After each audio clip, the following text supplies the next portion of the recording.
ഇതെന്താ കഥ നോക്കാൻ ചെന്നപ്പോ എന്താ കഥ ചേട്ടൻ ഉച്ചക്കത്തെ പ്രാദേശിക വാർത്ത കേട്ടോ? ഇല്ല. അതിൽ പ്രത്യേകിച്ച് എന്തെങ്കിലും വിശേഷമുണ്ടായിരുന്നോ നകുല?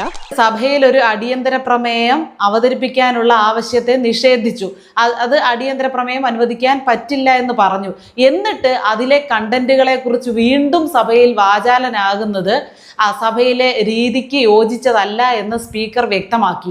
പിന്നെയും നിന്ന് സംസാരിക്കുകയാണ് ഇത്രയും വർഷത്തെ പരിചയമുള്ള മൂത്ത് നരച്ച സഖാവ്, ഇവരുടെ എല്ലാം ക്യാപ്റ്റൻ. ചക്കിന് വെച്ചത് കൊക്കിനാ കൊണ്ടത്. ഒരു നല്ല ഫ്രണ്ടല്ല, നിനക്ക് ആത്മാർത്ഥമില്ല. ഇറങ്ങിപ്പോ മനുഷ്യ, ഇറങ്ങിപ്പോ ഹേ.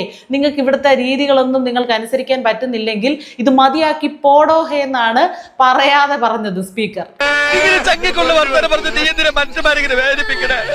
അടിയന്തര പ്രമേയത്തിലുള്ള സാധ്യത ഒഴിവാക്കി അതിനകത്തെ കണ്ടൻസിലോട്ട് പിന്നെ നമുക്ക് പോകാൻ കഴിയില്ല.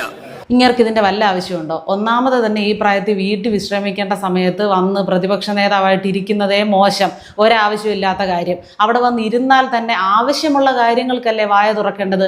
ആവശ്യമുള്ള ഒരു കാര്യത്തിന് വായ തുറക്കത്തില്ല. അയ്യോ സത്യമായിട്ട് അതെന്റെ കുഴപ്പം കൊണ്ടല്ല. ഇത് അമീബിക് മസ്തിഷ്ക ജ്വരമടക്കം ഉണ്ടാക്കാൻ പറ്റുന്ന തരത്തിലുള്ള വെള്ളമായിരിക്കും. വലിയ രീതിയിൽ വലിച്ചു വാരി തൊണ്ട കീറുന്നത് കേട്ടു. എന്താവശ്യത്തിനായിരുന്നു? അതിൻ്റെയും വീഡിയോ ഉൾപ്പെടെ പുറത്തു വന്നിട്ടുണ്ട്, എവിടെ നിന്ന് ശേഖരിച്ചതാണെന്ന്. ആ തുറഞ്ഞിട്ട് നിൽക്കുന്ന വെള്ളം AIYF പ്രവർത്തകർ കുപ്പിയിൽ കോരിയെടുക്കുക. നമ്മുടെ ഭാഗത്തു നിന്ന് കാണിക്കാൻ എന്തെങ്കിലും വേണ്ടേ?